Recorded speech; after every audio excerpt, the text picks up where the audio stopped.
We all know those GLP-1 injections work wonders, but that price tag almost gave me a heart attack when my insurance denied coverage. I was staring at a choice between paying my mortgage or paying for weight loss. Talk about a rock and a hard place. Then I found Elevate Health compounded semaglutide at just $58 with payment plans that don't require a second mortgage. Same medication, same results, but a price that real folks can actually afford. Visit joinelevate.com today. That's JOINELEVATE.com. Your wallet will be as happy as your waistline. This medication is not FDA approved.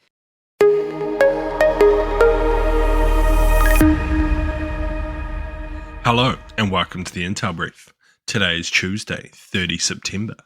I'm your host Daniel, and today we're going to talk about police in Morocco have detained dozens in Gen Z protests. Putin has said that Russia is prevailing in their righteous battle in Ukraine, and a Chinese woman has admitted to money laundering charges using Bitcoin on the first day of a trial. So firstly, police have detained dozens of people on Monday in Morocco, according to local rights groups and news agencies, as they sought to quash a third day of protesting calling for education and health reforms.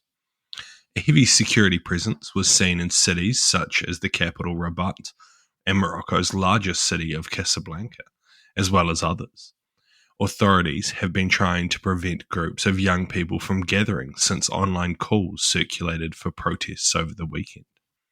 Both AFP and Reuters news agencies have cited journalists and witnesses reporting seeing police arresting dozens of young protesters who were trying to chant slogans or appear to speak to the press in Rabat. So what? It appears that the youth of Morocco wanted to have a Nepalese-style protest against the government, organising through social media and kind of trying to get the government to, change the way it's running things. However, it does not seem to have had the same effect, with little support outside of, the people who were kind of trying to organise it by the looks of it. Probably not going to see the same kind of revolution we saw in Nepal and Morocco anytime soon from what has kind of happened so far.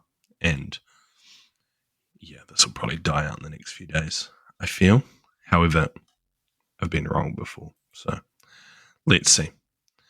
And next, Russian President Vladimir Putin said on Monday that Russian forces are prevailing in what he said was a righteous battle in Ukraine.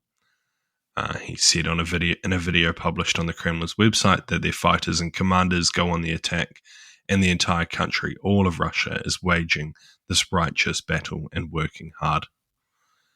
They're together they're defending the motherland and the unity of our historical destiny, and we are fighting and prevailing. So what? It's interesting to see Putin put out a video like this, because I think most Russians are now starting to feel the hurt of the war in Ukraine, whether it be fuel shortages or they know people that have gone to war and not come back, or they're seeing the prices of everyday goods go up due to sanctions. So he's trying to build this national unity around the idea that this is similar to the fight against the Nazis in a defend the motherland, national unity style conflict. However, it's just not the same, really. And I just fundamentally disagree. While I wouldn't say Ukraine is winning, I don't think Ukraine is losing. And I definitely don't think Russia's winning. I don't think anyone's winning. But Russia definitely isn't. This war has been extremely costly in both terms of monetary value, fighter equipment, military hardware, and just global reputation. So he's definitely trying to get a bit of support around the war, possibly starting to feel things closing around him as the war pushes into its fourth year with little to show for it.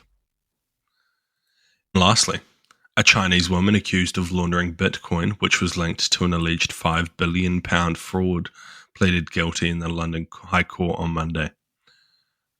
Quang Jim, who was known as Zhang Yadi, appeared in the Southwark Crown Court for the first day of her trial, but decided to change her plea.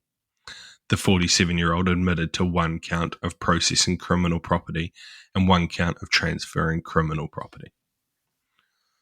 So what? I just thought it was quite interesting to see that people are getting brought up for money laundering using crypto, as it's almost certain that it's being heavily used to launder lots of types of money, illicit goods. So yeah, good to see that the British authorities are able to track down crypto to such a decisive level that she can now face trial and has clearly seen that the evidence against her is overwhelming. What this actually means and what this fraud was all about, I have no idea. But I thought it was just a pretty interesting story as Bitcoin has continued to grow in popularity and price. And, its kind of prevalence within the negative parts of society is pretty pervasive. So yeah. Thank you for listening to the Intel Brief. I've been your host, Daniel, and I'll see you again tomorrow. See you.